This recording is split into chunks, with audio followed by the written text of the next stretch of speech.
एक एक्टर को switch on and switch off करना आना चाहिए। बिग बॉस लोग एंटरटेनमेंट के लिए देखते हैं। बहुत नेगेटिव कमेंट्स आते थे, बुरा लगता था कुछ कमेंट्स पढ़ के जिसपे लिखा होता था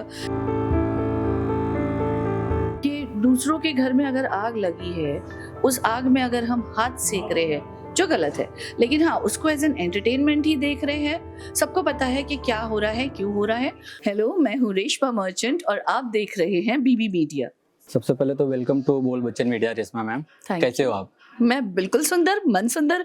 यहाँ जब भी कोई मुझे पूछता है ना कैसे हो आप, मैं कहती हूँ मन सुंदर। अच्छा, जहाँ एक तरफ बच्चों के मन में दादी का जो किरदार होता है वो काफी प्यारा होता है, वहीं पे आपने नेगेटिव किरदार को चूज किया, तो एक पल के लिए आपको ऐसा नहीं लगा कि नहीं मुझे भी दादी का किरदार प्यारा ही कोई चाहिए, अच्छा जो पॉजिटिव हो, ये नेगेटिव नहीं? तो आप क्या वजह हो सकती है नेगेटिव किरदार चूज करने की? अगर आप गौर से देखोगे ये पूरा शो तो इसमें आपको एक चीज जरूर नजर आएगी कि ये दादी जो नेगेटिव है वो दरअसल नेगेटिव वैसी वाली नहीं है। उसको सिर्फ रूही पसंद नहीं है, जूही पसंद नहीं, वरना वो अपने पोते पोतियों से बहुत प्यार करती है। तो दादी दादी है और दादी पॉजेसिव होती है, तो दादी, ये वाली दादी थोड़ी ओवर पॉजेसिव है और सनक गई है इसकी कि मेरी बात क्यों नहीं सुनी। क्योंकि पुराने लोग होते हैं ना जिद्दी अड़ियल थोड़े से, तो बस मैं वैसी ही हूँ। अच्छा, कहते हैं कि बच्चे मन के सच्चे, वो जो देखते हैं वही सीखते हैं। तो कभी किसी ऐसे बच्चे से सामना हुआ है जिन्होंने कहा अरे ये दादी बहुत बुरी है? हाँ, फिलहाल तो नहीं, कोई बच्चा ऐसा नहीं मिला अभी तक तो नहीं। क्योंकि यहाँ पर जो बच्चे आए थे शूट के लिए भी, तो उन्होंने मेरा ऑफ स्क्रीन रूप देखा है, जो रेशमा है उससे मिले हैं वो। तो जब किरदार निभाना होता है सेट पे, तो दादी के साथ जब सीन होता है तो वो जानते हैं कि ये दादी के अंदर वाली जो रेशमा है वो ऐसी नहीं है। कितना डिफिकल्ट होता है उनके लिए उन ट्रोलिंग का सामना करना? इनिशियली जब वीडियोस अपलोड होने लगे थे, रूही का टॉर्चर जब दिखाया गया था, रूही को मैं परेशान कर रही थी, बहुत नेगेटिव कमेंट्स आते थे, बुरा लगता था कुछ कमेंट्स पढ़ के जिस पे लिखा होता था कि इनको हटाओ यहाँ से, भगाओ इस बुढ़िया को, मार डालो, ये वो। तो वो पढ़ के थोड़ा बुरा लगता था, लेकिन खुद को यही समझाया कि एक विलन के लिए negative comments is like compliment, prasad and sweet dish. तो उसको एक्सेप्ट करना सीखो, हजम करना सीखो। अच्छा, कंटिन्यूसली हम एक ही किरदार जब कंटिन्यू करने लग जाते हैं और 3 साल से अगर वो सफर चल ही रहा है बैक टू बैक, तो कहीं ना कहीं थोड़ा बहुत इम्पैक्ट पड़ता है क्या रियल लाइफ पे उसका? हाँ पड़ता है, डेफिनेटली पड़ता है, लेकिन उसको कैसे संतुलित रखना है ये आप पे निर्भर करता है। बाय ग्रेस ऑफ गॉड मैं जिन स्पिरिचुअल एंड रिलीजियस चीज़ों को फॉलो करती हूँ, तो मेडिटेशन वगैरह करती हूँ, तो उसकी वजह से वो बैलेंस है। एक एक्टर को switch on and switch off करना आना चाहिए कि हम लोग इनफैक्ट कई बार सीन के अंदर, सीन के बीच में, अब 17 साल हो गए हैं मुझे, तो वो हो जाता है। वरना जो नए लोग हैं उनके लिए ये दिक्कत हो जाती है, आप तुरंत मूड में नहीं जा सकते। तो अगर आप एक सीरियस लाइन बोल रहे हो या और जैसे ही कट होता है, हम लोग हंसी मजाक कर रहे हैं, लेकिन जैसे ही रोल सुनाई देता है हम फिर सीरियस हो जाते हैं। तो वो जब आप उस, कहते हैं ना कि सोना तप कर ही उसको ढाला जा सकता है, शेप दिया जाता है, आकार दिया जाता है, फिर उसका गहना बनता है।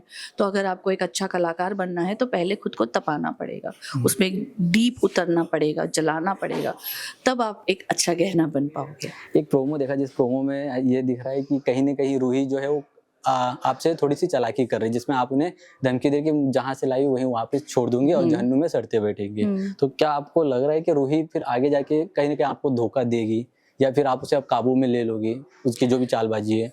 देखिए, हर इंसान जो बुरा होता है वो अपना फायदा देखता है।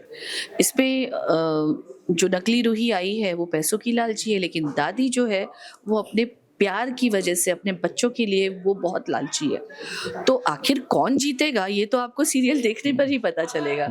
कब तक फिर भी कितने चांसेस है असली रूही के आने के? वो मैं अभी बता नहीं सकती क्योंकि मैं खुद नहीं जानती। अच्छा, न्यू ईयर भी आ रहा है, क्या क्या तैयारी चल रही है न्यू ईयर को लेके? न्यू ईयर की हम लोग पार्टी सेलिब्रेशन कर रहे हैं। आज हम लोग वो शूट करेंगे कि न्यू ईयर सेलिब्रेशन होगा सीरियल में, जो आप न्यू ईयर पे देख पाओगे डेफिनेटली। और बाकी तो एज यूजुअल हमारे सीन्स चलते हैं, उसमें भी हम रूखा सूखा न्यू ईयर नहीं होगा, कोई ना कोई धमाका जरूर होगा। 2025 में कोई ऐसी एक चीज जो आप नहीं करना चाहती हो कि नहीं ये ईयर हो गया लेकिन 2025 में मुझे अब इस चीज को इग्नोर करना है, तो क्या होगा? 2025 के लिए डिटर्मिनेशन मेरा ये है, जो मैं नहीं करना चाहती, खुद की हेल्थ को निग्लेक्ट नहीं करना चाहती, क्योंकि अगर मेरी सेहत सही रही तो मैं ये किरदार और अच्छे से निभा पाऊंगी। क्योंकि दादी के रोल के लिए सच में चैलेंजेस बहुत है।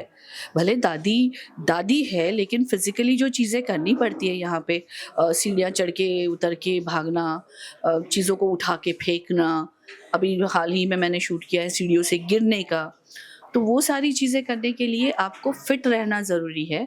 तो मेरा नए साल का मोटो है बी फिट।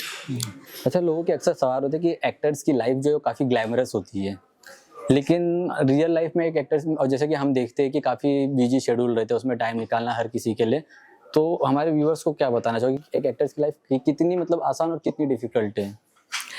लाइफ सबकी उतनी ही आसान है, उतनी ही डिफ़िकल्ट है। सबके पास 24 घंटे है। उन 24 घंटों में अपने आप को कैसे ढालना है, उन 24 घंटों का सही इस्तेमाल कैसे करना है, वो हर इंडिविजुअल का अपना नज़रिया है। तो अगर मैं कहूँ कि मैं 24 घंटे बिज़ी हूँ, तो हाँ, मैं 24 घंटे बिज़ी हूँ। और अगर मैं कहूँ कि 24 घंटों में से मैं 2 घंटे बिज़ी हूँ, 22 घंटे मैं आराम फरमा रही हूँ, तो बस वैसा ही है, समझ लो।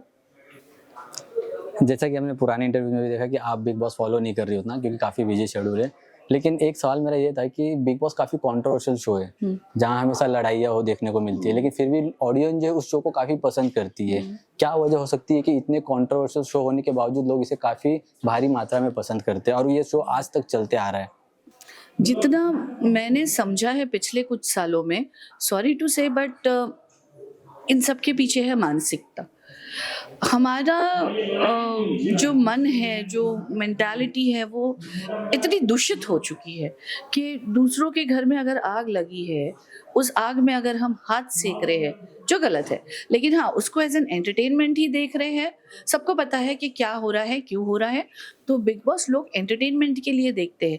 लेकिन जो बात मैंने अभी कही, उस बात के लिए सोचना बहुत ज़रूरी है। हर कोई अगर ये समझे कि सामने जो इंसान है, वो इंसान है मेरी तरह। अगर मुझे प्यार चाहिए तो उसे भी प्यार देना होगा। अगर मैं प्यार दूँगा तो मुझे प्यार मिलेगा। और अगर यही सोच सबकी रही तो ये पृथ्वी वाक़ई में हरी हो जाएगी।